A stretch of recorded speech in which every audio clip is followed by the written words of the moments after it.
Hi kittens, I'm Julie Savone, psychedelic facilitator, integration expert, and your guide for this wild ride, The Inner Trip, 365 days with plant medicine. I've helped hundreds of people use plant medicine, primarily psilocybin, to heal, expand, and step into their next level. But this year, I'm taking it even deeper. For the next 365 days, I'm bringing you with me. I'll be microdosing, journeying, integrating, and exploring what it really means to live a limitless life, with plant medicine as a tool, not a crutch. So if you're ready to feel more alive, more clear, more limitless, and you're down to do it with mushrooms and a little bit of sass, you're in the right place. Let's take the inner trip. Hey kitten, my intention today is to answer some commonly asked questions about psychedelics, to debunk some myths, and overall just to bring some great education and resources to those of you who are curious, those of you who are already in this practice. So let's dive in. The first question I want to answer is a very hot button topic for obvious reasons, but that is microdosing just a placebo? So some studies say yes, others say no. And before I kind of dig into it, what I want to first say is that, and this has no bearing on like what I personally think and what is true, but I do want to say that a lot of what we use in today's world to treat a variety of things is a placebo. So one of my best friends is in biotech. She's in the C-suite in biotech, and we were having this conversation about placebos and how a lot of drugs that are out there, a lot of treatments for different things are placebos. And what we mean when we say it's a placebo is we're not seeing something from an evidentiary lens that would signal that something should have this result, right? So like let's think about inflammation, right? Let's say there's someone has an inflammation issue, right? So maybe fibromyalgia. This is the one that we were talking about specifically. Someone suffers from fibromyalgia and they have a lot of pain. And they are looking for like the cause of this pain, right? And they can't find it, but they prescribe them some treatment for fibromyalgia, and they report a reduction in their pain. And when scientists and doctors are looking at these scans and these tests, they don't see anything that is signaling to them that there should be a reduction of pain, right? Meaning there's like not evidentiary support that like anything is actually happening. But that doesn't mean that that person, the client or the patient's perception of the pain is wrong, right, or untrue. It just means that we can't see anything in a scan. And there was a really great episode on the Huberman Lab podcast, and I can't remember who it was with, talking about placebos, and how a placebo isn't bad, right? Like if a placebo makes you feel better, if it provides some sort of relief or the result that you want, then amazing. It's kind of like, who cares about the route that you take to get there? And when we think about psychedelics, especially at larger doses, people really want to explain like what is happening. Is this just like a rush of serotonin, and so we're having all these auditory and visual effects, and therefore we think these things and we interpret them to be mystical experiences, perhaps talking to God, etc.?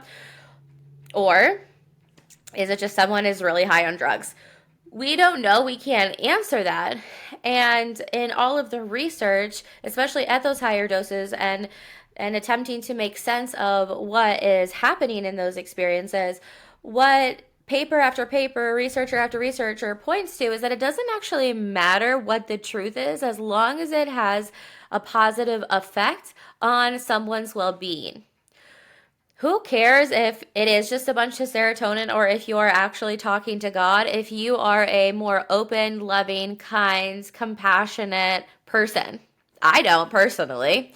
Right? And so we don't have conclusive evidence yet on whether or not microdosing is just a placebo. My perspective as a facilitator, what I see in clients is a marked difference in how they view the world. People who are just getting started in this, like even before they do integration, and this is true of why a lot of people say, you could probably have a great day microdosing, but you're not necessarily going to change your life, is right off the bat, they're like, I feel so good. I feel so happy. I feel my heart is light. I am more understanding. I'm having hard conversations with more compassion and patience. I am being more responsive and less reactive to my children. It is easier for me to focus. And then when pairing it with the integration, they are seeing those benefits last long term into an overall change in the quality of their life. And so, even if, plain devil's advocate, right? Even if microdosing is a placebo, especially when you're utilizing a microdosing practice in combination with integrative tools, what you are going to see is a change in your neuroplasticity, is a change in the way that your brain is communicating with different parts of the brain, because that is well established over studies with like just looking at meditation, right? Just looking at the way that brains of long-term meditators appear on scans. It is vastly different than like the average brain, because they have trained their brain to quiet down, to operate in a different fashion. And so it doesn't matter if you're using meditation as your integration tool. If you're using a tool long term, whether or not microdosing is just a placebo, it is going to result in a change in your neuroplasticity. Everything that we're doing is either reinforcing a unsupportive pattern or creating space and the stickiness for a new supportive habit to take hold within our brain. And although I don't want you to feel anything while you're microdosing, right? That's not the goal. And if you do feel something, then you've taken more than a microdose. There are subtle perception shifts on days when you are microdosing, whether that be going for a walk and just really appreciating nature, and noticing, how beautiful life is, feeling a little bit more emotionally tapped in and sensitive. I know it's, for me right now, recording this, it's holiday time, so seeing those holiday commercials and maybe thinking back to positive memories as a child, so feeling more emotionally open, having more patience with the person ahead of us at the grocery store who just kind of seems to be like the hot mess express and is taking a little bit more time. These are benefits that people notice, even though they're not quote unquote feeling anything. And the long-term impact, and the changes, the neural modulation that happens is real, is demonstrable, or I wouldn't have so many people who have told me, hey, nothing else has worked for my depression that has been treatment resistant and long term. Hey, nothing else has helped me dramatically change my behaviors, especially when it comes to alcohol consumption, other illicit drug use, eating, etc. These are benefits that my clients have had. And who knows what it is specifically, whether it be the microdosing, the tools I give them, or my facilitation. Regardless, all three are making this really potent cocktail of transformation. So I don't know if microdosing is a placebo or not. We can't say that definitively. Some studies do say yes, some studies do say no. But as we talked about at the very beginning, a placebo isn't necessarily bad, and a placebo effect is operational in a lot of things when it comes to medicine and health. This is not specific to psychedelics. And an overwhelming amount of things that you wouldn't guess really are placebos, meaning we can't point to anything that is showing evidentiary support for the change or the effect that a supposed treatment or medication is giving. But that doesn't mean that it's not changing a person's perception and experience. And at the end of the day, even if we can't point to something on a graph and say, hey, this is what is changing, if that person is experiencing relief from whatever it was that was alienating them, maybe it was persistent and chronic pain like in fibromyalgia, or maybe it was long-term anxiety and depression like how I used to feel and what I used to experience, I don't care. I truly don't care if no one could ever point to anything that was different in my brain, 5, 6, 10 years ago versus now, because I feel different. I no longer have anxiety and depression. And of course, I didn't just microdose. I say that all the time. Like, microdosing is in combination with other things. It is a tool, but it is not a magic pill. And I wouldn't trade the way I feel and I value the way I feel over whatever a result can point to. I really like the science behind psychedelics. I'm interested in them. I think it's important. It's important to me, at least, in terms of how I facilitate. And I know that the people who work with me also value that. And that's just that's like an alignment, a coherence of what's important to us. But I also don't think it's the end all be all. And at the end of the day, I would put the energetic and spiritual side of psychedelics over the scientific side because people, indigenous people, have been using psychedelics long before there was any sort of scientific evidence to support them, and they were holding them in reverence, and they believed in the power, and it was not causationally, but correlationally tied to really beautiful benefits and success. Whether that be, ancient tribes using Sananga to see clearly before a hunt and having a successful hunt. Like, there are all these, Sananga is I actually haven't experienced Sananga firsthand because I have LASIK, but it is something that you put in your eye. And so hunters, indigenous tribe, would place it in their eyes to see clearly before a hunt. Regardless, there are things about psychedelics that science is never going to explain, particularly as it relates to like the mysticism and the connection to a higher power. I'll even say, at my retreats, it's so interesting. People kind of, I like to say, land their plane, meaning they come down from their experience at around the same time, because it is energetic. You feel the experience of the people in the room with you, which is why it is so important to me to curate the perfect room of women for one another, and to keep it small, because it is something that impacts people. Like, I've had people at a retreat say, I can feel so and so, like, are they okay? Can you like help me uncord from them so I can continue having my own experience? There have been things that happened in retreat and share circle where I could not have orchestrated this to be this way, but a woman was sharing a really heart wrenching moment of her childhood experience, overall experience of her childhood as related to her mother. And I really do my best not to cry when people are sharing, because it's my job to hold it down, right, as a facilitator. It's not that I don't care. I care deeply, but I'm holding the emotional frame. But man, this woman's story, I couldn't help myself. I was sobbing listening to her talk. And after she got done sharing, it just so happened there were three other moms in that room that all got up and said, "Hey, can I give you a hug?" And they said the thing to her that she needed to hear from her mom, but her mom was too sick. She's an addict to say to her. And these are the things that, like, science is important. I value science, I really do, but energy and spirituality will always trump for me. Okay. Beautiful. Next question. Can I mix psychedelics with antidepressants or other meds? So let's talk about, antidepressants. If you are prescribed antidepressant, that's not necessarily one class of drug. That could be an SSRI, selective serotonin reuptake inhibitor. It could be an SNRI, selective norepinephrine reuptake inhibitor. It could be a mood stabilizer, which is a different class of drugs. And here's the example I like to give for people specifically as it relates to SSRIs. So, selective serotonin reuptake inhibitors work on our 5-HT2A receptors. Serotonin and psilocybin, the active compounds in magic mushrooms, are both tryptophan, so they have a similar chemical structure, and they both bind at the 5-HT2A receptors.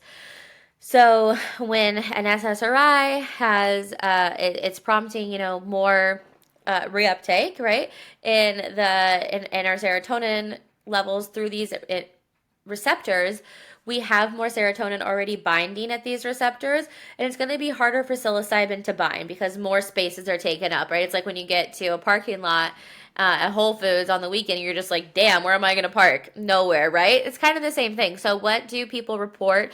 A majority of people, I believe the figures in the 60s to 70s of people who are on an SSRI report that they have dull to no effects from microdosing because of their medication, right? Or they report, not because of, they don't know because of, but that's what studies will tell you, right? It's because the SSRIs are already working at the receptors and they're competing for the receptors that psilocybin wants to bind at as well.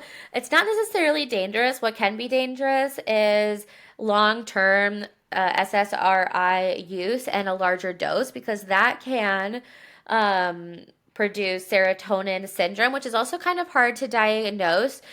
But also, I don't want to be, these are like really extreme cases, and I don't want to be an online, um, you know how when you search WebMD and your symptoms and it's like, oh my God, I have cancer, right? An alarmist. Oh my goodness. I don't want to be an alarmist. But if serotonin syndrome is going to occur, it's because someone is long term on an SSRI, like we're talking a decade of use. It's because they're taking a higher dose of serotonin, it's like a full, or of psilocybin, a full dose, not a microdose, and they have a comorbidity, right? Maybe they already have renal failure or something.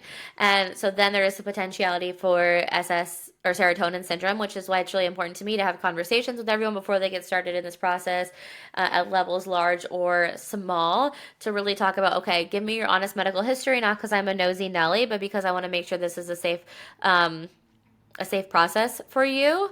And it's really important if you're like, okay, well, I know that if I take an SSRI, microdosing is going to be effective for me. I want to get off of a medication. It's very important to work with a professional if you're tapering off of medications. Do not go cold turkey on any sort of psychiatric medication. Always consult your doctor. I will say, doctors are trained to get people on drugs, not get them off them. I have never seen a doctor give a patient a plan to get off of a medication that was longer than a month. And most of them are just like, okay, have half your medication, right? Keep going like that. That is not how I go about this process. I worked with one of my one-to-one clients over the summer to get off Strattera, which is a non-stimulant ADHD medication, and we worked on it for 3 months. And it was not a process of just like going down halves. We did go incrementally, and it's really important that you go slow and low, that you communicate with your doctor. I would increase whatever plan your doctor gave you. It's very important to be honest with yourself about how you're feeling, and to not cold turkey it. So this is the type of thing that is I only work with people in my one-to-one containers for tapering off, because it is a very customized process, and it's important to have a lot of good communication throughout the process to get off medication. But know that it's possible. I work with people to get off of Wellbutrin, Lexapro, Strattera, Prozac, Adderall, Vyvanse. So it is definitely possible to get off medications. Medications are not a life sentence. I wanted to say that. Okay, next question. Will I get addicted to microdosing or build a tolerance? Absolutely not. You cannot build a tolerance. You cannot get addicted. You can build a tolerance. So when Gordon Wasson, I'm only pausing right now because I'm like, is that the right person? I believe it is. He is this white dude. No surprise when you hear the rest of the story. He's this white dude who in the 50s, he went down to the mountains in Oaxaca, Mexico. He found this curandera. Her name is Sabina Maria. She is part of the Maztecs. And they were an indigenous tradition that used psilocybin in their spiritual practices, used mushrooms. They call it Teonactl, flesh of the gods, in that indigenous culture, in that indigenous practice with the Aztecs, right? And so he asked Sabina Maria to facilitate an experience for her and her culture and her tradition, and she did. And then this guy takes his experience, and writes this whole article up in Life magazine.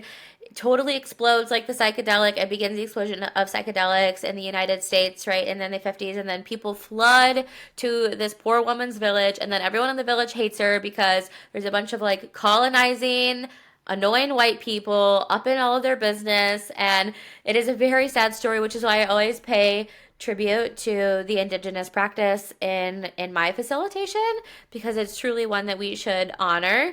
And when we meaning white people in the United States, because I am a white person in the United States, uh, learned about psychedelics in the 50s, it was the research around it initially was for addiction, particularly alcoholism. So the AA guy, Bill Williams, kind of got like, they don't talk about this in AA a lot, but one of his biggest freeing mechanisms from his alcoholism was LSD. It really helped him. Like when they talk about releasing to a higher power, it was this connection he had on LSD to like, there's something larger than me. Like I relinquish this thing, like idea that I can control, etc. Okay, and so that was that whole experience.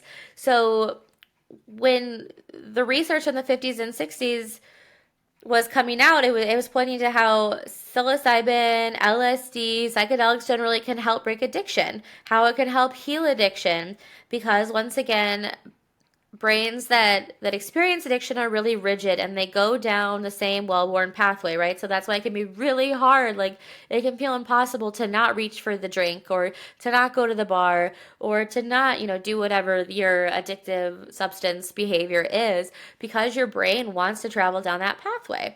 So psychedelics shake the snow globe. They give you a fresh layer of snow in your brain so that you can form a new connection and you can break that addiction behavior, right? When we think about ibogaine is a really intense psychedelic. It's something that you need to have medical supervision with.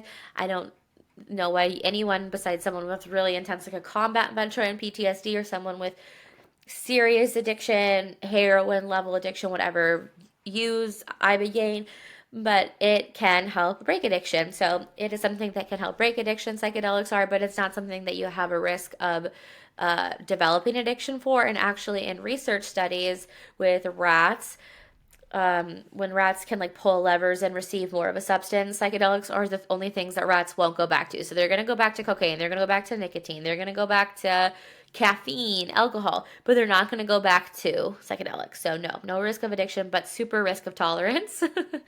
um, there's definitely a risk of building up tolerance, and that's why it's so important. In episode 2, I really talked about, and throughout this experience, I've talked about with rest periods and how to measure a rest period, and why, yes, I'm maxing out, quote unquote, my psychedelic use for the year, but that still doesn't mean taking a microdose every day or even going on a journey like super frequently. It is me making sure that I honor all of the required rest periods so that I don't build up that tolerance. And that's also really when you integrate, right? So if you're just constantly on a journey, you're kind of like trip hopping. You're looking to always be gaining some sort of out of this world experience without ever landing fully in this realm and seeing how things can shift in your lived experience and quote unquote reality, which I won't dig into. We don't have enough time for me to really go down that rabbit hole.